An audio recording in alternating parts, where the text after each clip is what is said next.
केशव और गंगा की शादी के 6 साल हो चुके थे, लेकिन अभी भी उन दोनों की जरा भी नहीं बनती थी और इसकी वजह थी केशव का शराब पीना। केशव रोज शराब के नशे में धुत लड़खड़ाते हुए घर आता था। अरे गंगा, चल खाना लगा। कितनी मर्तबा बोला है आपको कि शराब पीकर घर न आया कीजिए। अरे ये मेरा घर है, तू कौन होती है मुझे घर में आने से रोकने वाली?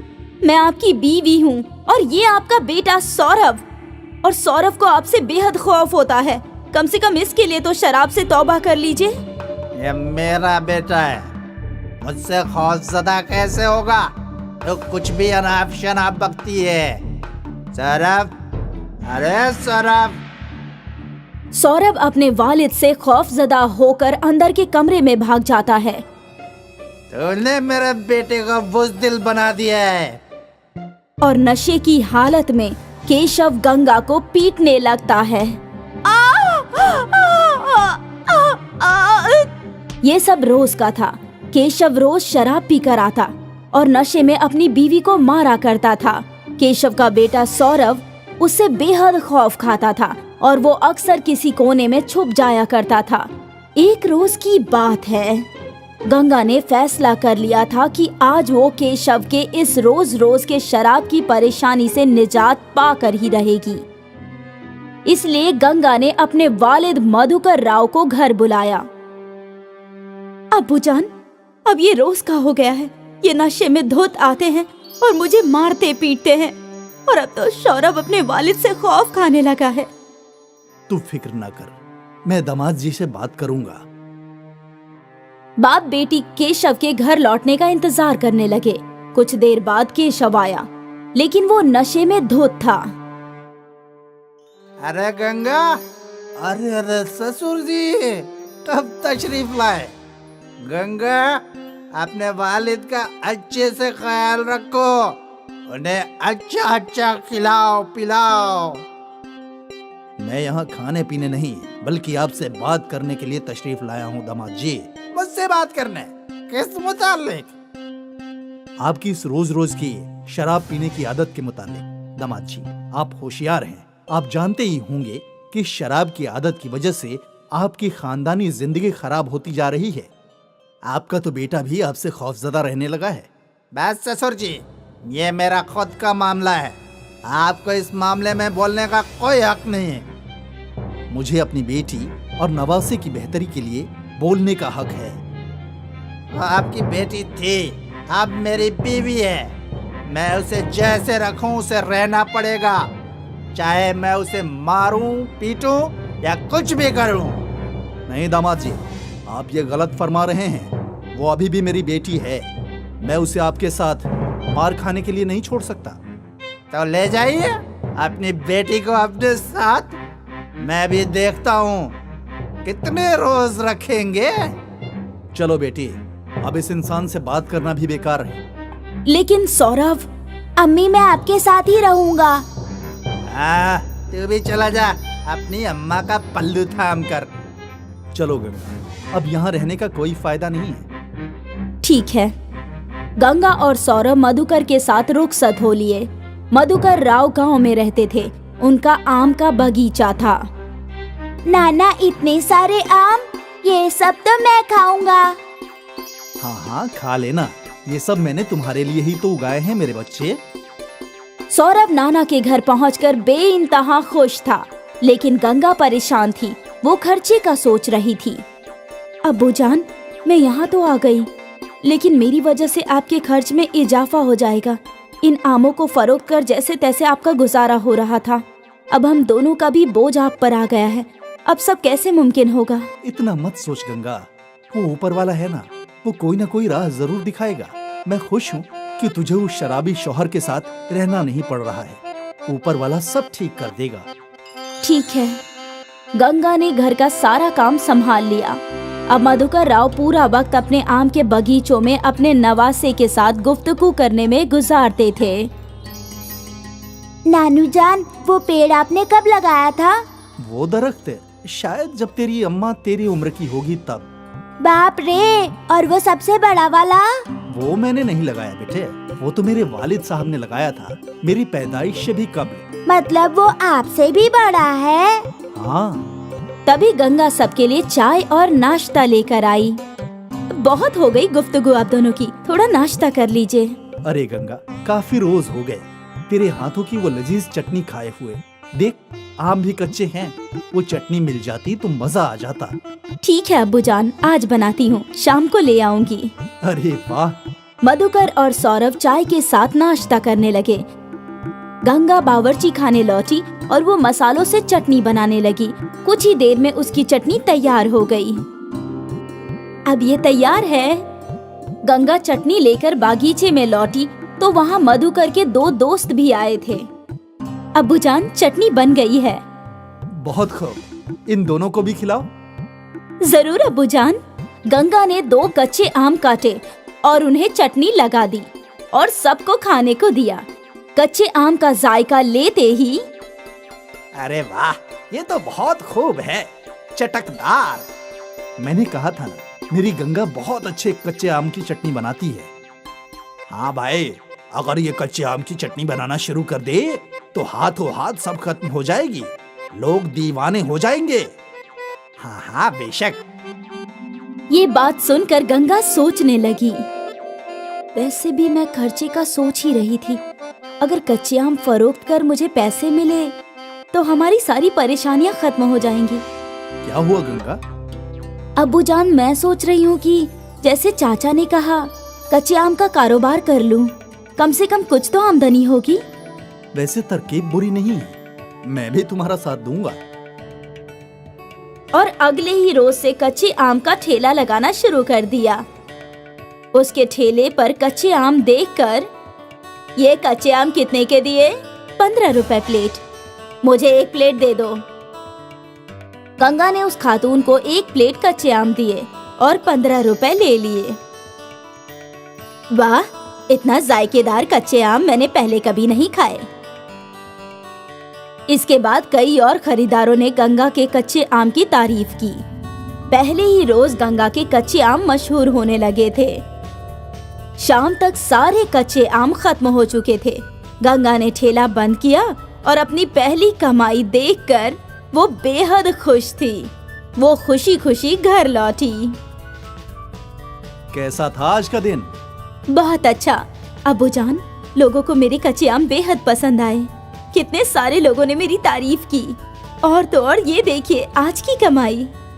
अरे वाह, मुझे यकीन था तू कर ही लेगी। आज के सारे आम खत्म हो गए अब्बूजान। मैंने और कच्चे आम तोड़ के रखे हैं, लेकिन अगर ऐसे ही चलता रहा तो हमें कच्चे आम बाहर से खरीदने होंगे। ऊपर वाले के करम से तेरा नया कारोबार खूब तरक्की करे। शुक्रिया अब्बूजान। मेरा सौरभ कहाँ है?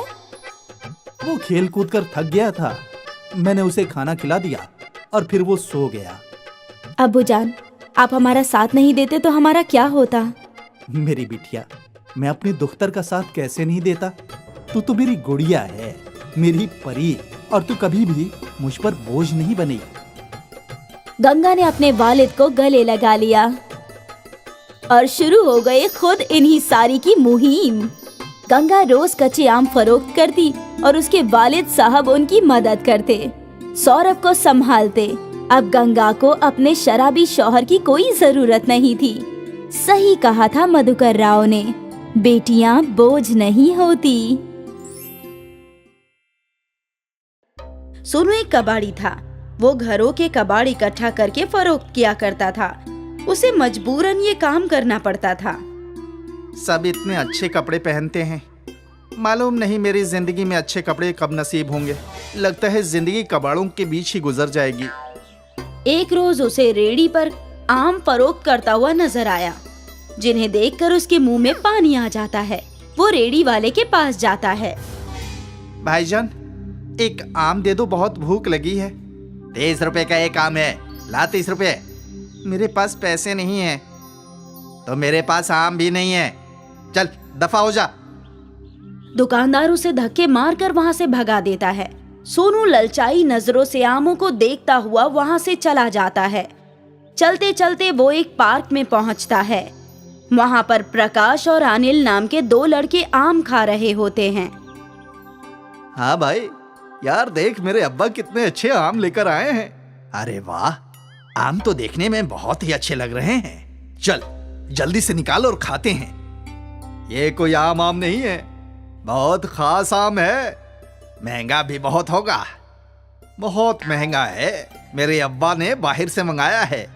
मुझे आमों का बेहद शौक है ना, इसलिए आम खाना तो मुझे भी बहुत अच्छा लगता है।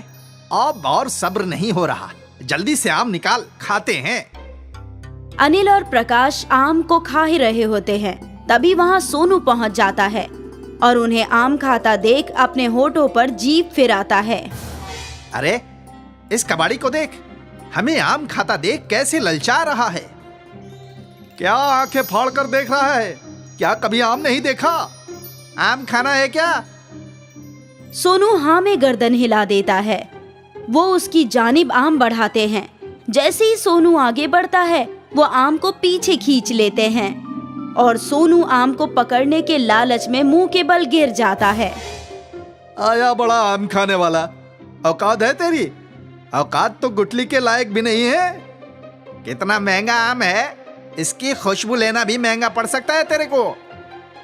प्रकाश और अनिल उस पर हंसते हैं। सोनू वहाँ से मायूस होकर निकल जाता है और कंधे पर अपनी कबाड़ की बोरी लटकाकर चल देता है।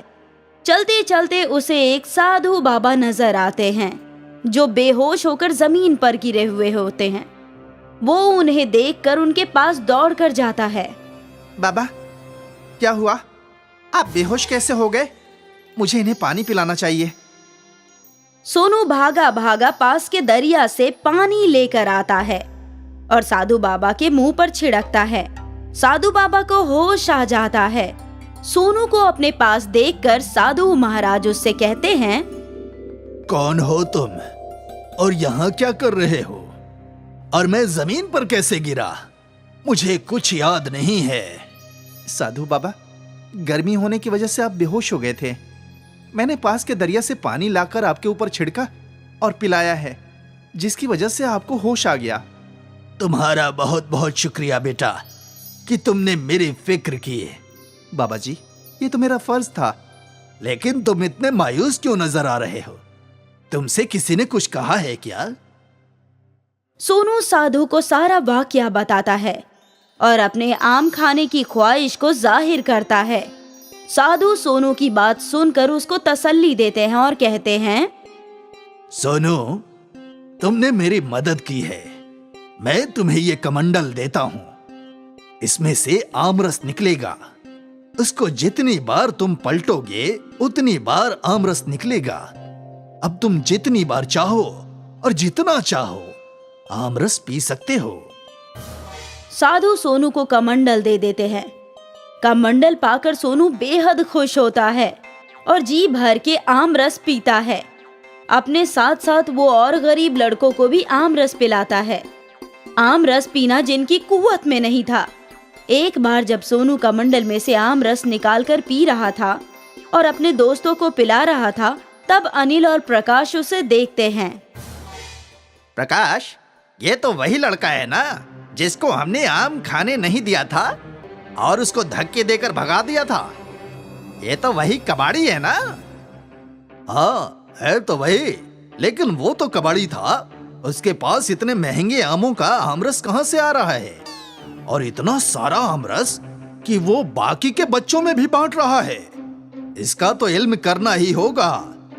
अनिल और प्रकाश चोरी छिपे देखते हैं तो कमंडल के आमरस का असरार मालूम हो जाता है। अच्छा, तो उसके आमरस का ये असरार है। इस कमंडल को तो हम चुरा लेंगे और फिर देखते हैं कि ये आमरस कैसे पीता है। अनिल और प्रकाश सोनू की नजर हटते ही वो कमंडल चुरा लेते हैं और पहाड़ी पर जाकर छुप जाते हैं। वहाँ पर उन दोनों में बहस होती है कि कौन उस कमंडल में से आमरस निकालेगा।